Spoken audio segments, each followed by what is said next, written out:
Сега се прашувам дали од таа трагедија е направена анализа што се случува и со што располагаат, каква е состојбата на сите овие општи болници во овие регионални центри низ Македонија.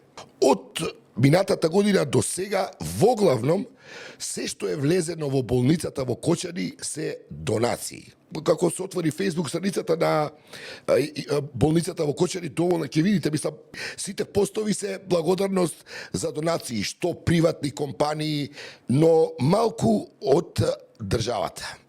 И сега работата беше тоа да биде како некаква лекција. Еве прашувам, нели, не дај Боже, се случуваат работи, може да се случи утре во Куманово, може да се случи во Охрид. Дали е направена таква анализа? Ако не дај Боже, нешто се случува.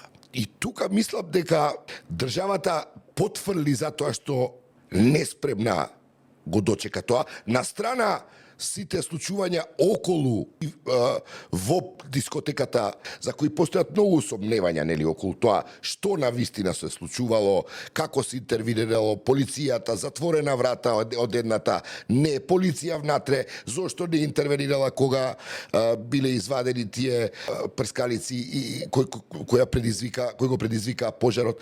Едноставно ништо ново.